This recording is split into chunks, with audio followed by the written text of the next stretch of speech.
So my name is Michael Nesbith. I'm the owner and training director of a company called Grassroots K9. Our home base for our company is in just outside of Toronto, Canada. We have a few other locations. Our American stateside one is in Maryland. Our company trains police dogs. We raise police dogs, and we also do some pet obedience training as well. I knew K9s and Carlos Ramirez from just the dog world, essentially working dogs together and kind of doing other little offshoot training venues together.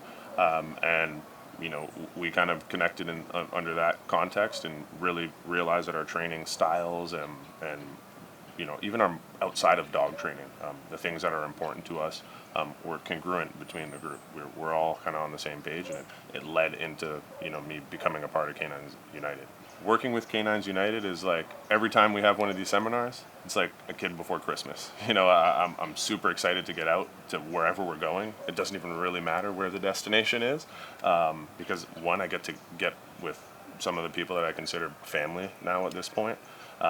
And we get to help these police canine teams. Although I do dog training outside of K9s United, I really feel that here with this organization and with this team, we're making a really large impact on the communities that we get to go to.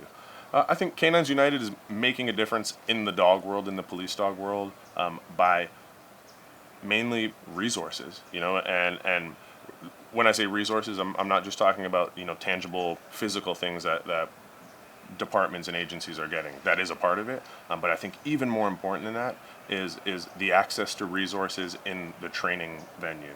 Years of experience, guys that have been there and done that, guys that are specialized in dog behavior specifically, putting that all together and letting it be accessible to people that may not have access to that. I think helping the training helps those communities that those officers are from, in that they get to become more efficient with what they're doing. They get to be more knowledgeable about how they can utilize their dogs and have a positive impact in their community, and really get out there and make a difference.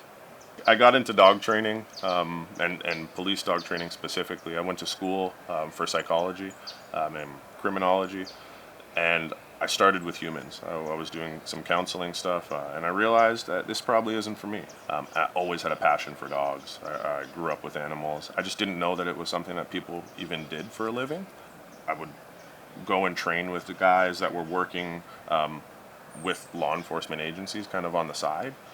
And I was like, wow, it's like love at first sight. I was the youngest guy there. They made me wear the bite suit.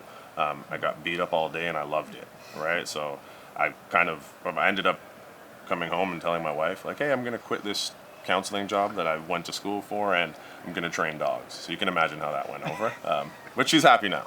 So I find the most rewarding part of this type of work, being able to see actionable changes and results.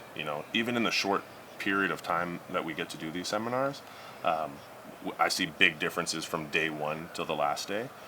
And then the great part is I make relationships with handlers in all these places, and there's follow-ups, right? We do phone calls, we do video conferences. They send, hey, we're trying this new thing that you showed us and it really made an impact and helped, and to me that's worth its weight in gold.